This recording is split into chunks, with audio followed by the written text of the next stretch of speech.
भक्तिमय भजन सुनने के लिए सब्सक्राइब करें हमारा YouTube चैनल भक्ति गंगा। नई वीडियोस देखने के लिए बेल आइकन पर क्लिक करें।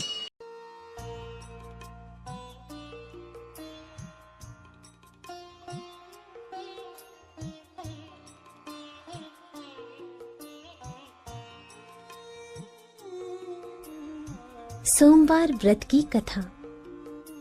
एक नगर में बहुत धनवान साहूकार रहता था।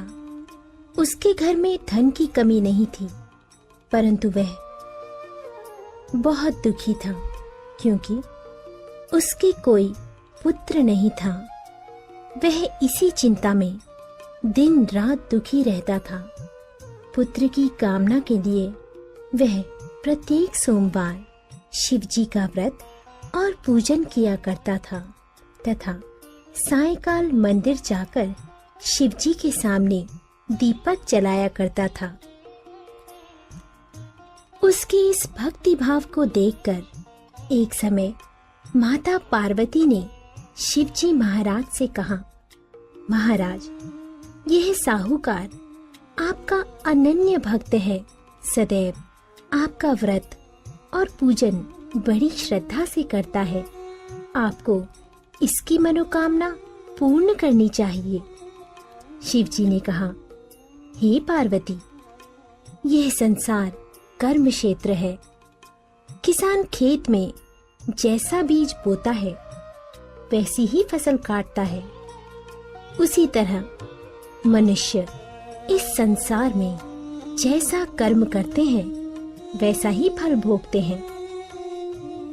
माता पार्वती ने अत्यंत आग्रह से कहा, महाराज, जब यह आपका अनन्य भक्त है और अगर इसको किसी प्रकार का दुख है तो उसे आपको अवश्य दूर करना चाहिए। आप तो सदैव अपने भक्तों पर दयालु होते हैं और उनके दुखों को दूर करते हैं। यदि आप ऐसा नहीं करेंगे तो मनुष्य आपका पूजन तथा व्रत क्यों करेंगे?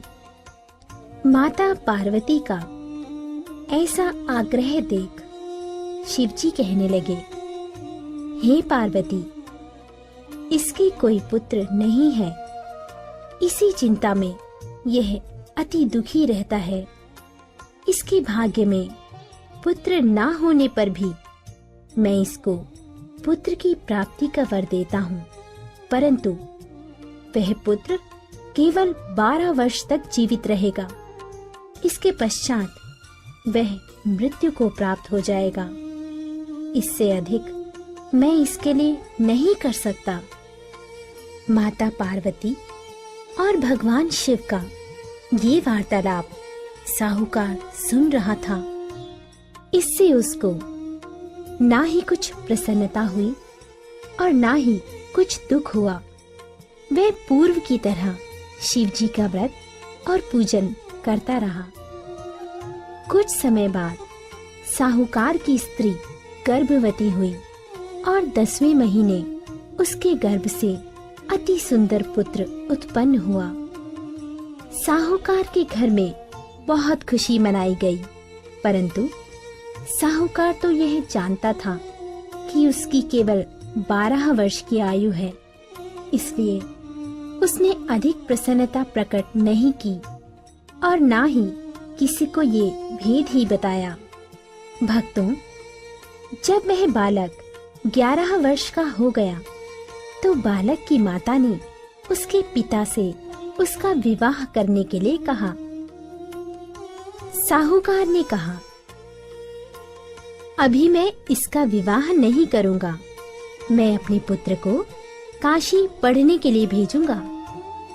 साहूकार ने बालक के मामा को बुलाकर उसको बहुत सा धन देकर कहा, तुम इस बालक को काशी पढ़ने के लिए ले जाओ और रास्ते में जिस स्थान पर भी जाओ यज्ञ तथा ब्राह्मणों को भोजन कराते तथा दक्षिणा देते हुए जाना। दोनों मामा भांजे यज्ञ करते और ब्राह्मणों को भोजन कराते तथा दक्षिणा देते काशी की ओर चल पड़े। रास्ते में उनको एक शहर पड़ा। उस शहर के राजा की कन्या का विवाह था, परंतु जो राजकुमार विवाह कराने आया था वह एक आंख से काना था। उसके पिता राजा को इस बात की बड़ी चिंता थी कि कहीं राजकुमार को देख राजकुमारी तथा उसके माता पिता विवाह में किसी प्रकार की अड़चन पैदा न कर दें। जब उसने अति सुंदर सेठ के लड़के को देखा तो मन में विचार किया कि क्यों ना द्वाराचार के समय इस लड़के से वर का काम चलाया जाए। ऐसा मन में विचार कर राजकुमार के पिता ने उस लड़के और उसके मामा से बात की। वे राजी हो गए।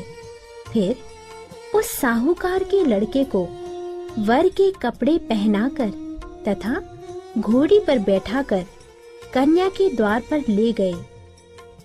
सभी कार्य प्रसन्नता से पूर्ण हो गया। भक्तों, राजकुमार के पिता ने सोचा कि यदि विवाह कार्य भी इसी लड़के से करा लिया जाए तो क्या बुराई है।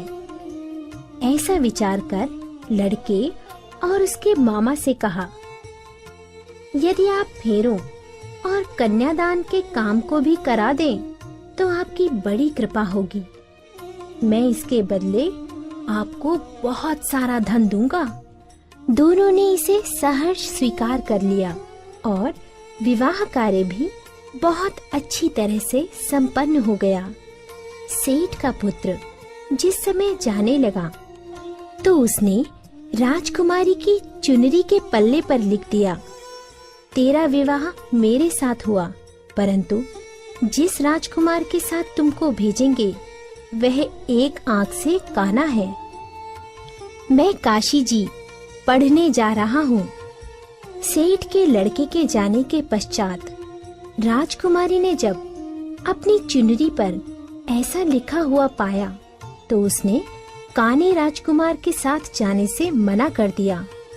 उसने अपने माता पिता को सारी बात बता दी और कहा कि यह मेरा पति नहीं है, मेरा विवाह इसके साथ नहीं हुआ है। जिसके साथ मेरा विवाह हुआ है वह तो काशी जी पढ़ने गया है। राजकुमारी के माता पिता ने अपनी कन्या को विदा नहीं किया और बारात वापस चली गई। उधर सेठ का लड़का और उसका मामा काशी जी पहुंच गए। वहां जाकर उन्होंने यज्ञ करना और लड़के ने पढ़ना शुरू कर दिया। जिस दिन लड़की की आयु 12 साल की हुई उस दिन उन्होंने यज्ञ रचा रखा था। लड़के ने अपने मामा से कहा, मामा जी, आज मेरी तबीयत कुछ ठीक नहीं है। मामा ने कहा, अंदर जाकर सो जाओ। लड़का अंदर जाकर सो गया और थोड़ी देर में उसके प्राण निकल गए।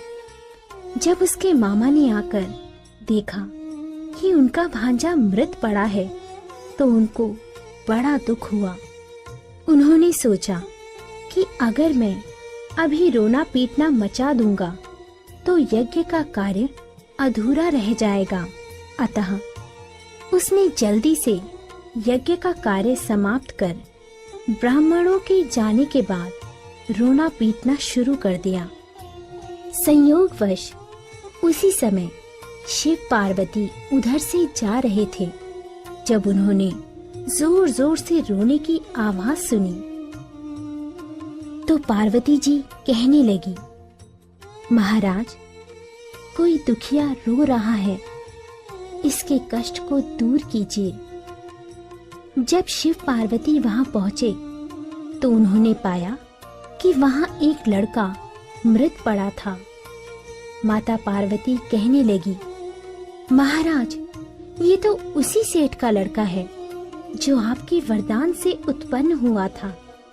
शिवजी ने कहा, हे पार्वती, इसकी आयु इतनी ही थी, वह ये भोग चुका। तब पार्वती जी ने कहा, हे महाराज, इस बालक को और आयु दो, नहीं तो इसके माता पिता तड़प तड़प कर मर जाएंगे।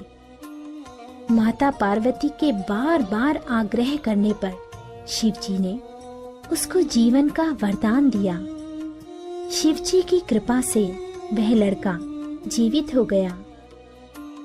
शिव जी और पार्वती कैलाश पर्वत को चले गए। भक्तों, शिक्षा पूर्ण होने पर वह लड़का और उसका मामा उसी प्रकार यज्ञ करते, ब्राह्मणों को भोजन कराते तथा दक्षिणा देते अपने घर की ओर चल पड़े। रास्ते में उसी शहर में आए जहां उस लड़के का वहां की राजकुमारी से विवाह हुआ था। वहां आकर उन्होंने यज्ञ आरंभ कर दिया।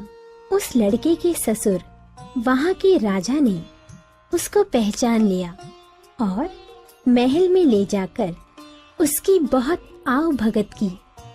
बहुत से दास दासियों सहित आदर पूर्वक राजकुमारी और जमाई को विदा किया।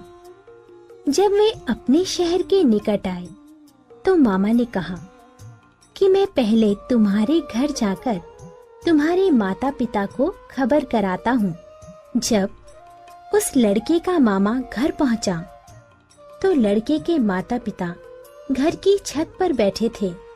उन्होंने यह प्रण कर रखा था कि यदि हमारा पुत्र सकुशल लौट आया तो हम राजी खुशी नीचे आ जाएंगे, नहीं तो छत से गिरकर अपने प्राण दे देंगे। उस लड़के के मामा ने आकर जब यह समाचार दिया कि आपका पुत्र आ गया है, तब उनको विश्वास नहीं हुआ। तब उसके मामा ने शपथ पूर्वक कहा कि आपका पुत्र अपनी पत्नी तथा बहुत सारा धन साथ लेकर आया है। तो सेठ प्रसन्नता से भर उठा। सेठ सेठानी आनंद पूर्वक नीचे आए। बाहर आकर उन्होंने अपने पुत्र तथा उसकी पत्नी का भरपूर स्वागत किया। सभी बड़ी प्रसन्नता के साथ रहने लगे। भक्तों, जो कोई सोमवार के व्रत को धारण करता है अथवा इस कथा को पढ़ता या सुनता है, उसके सब दुख दूर होकर उसकी समस्त मनोकामनाएं पूर्ण होती हैं तथा इस लोक में नाना प्रकार के सुख भोग कर अंत में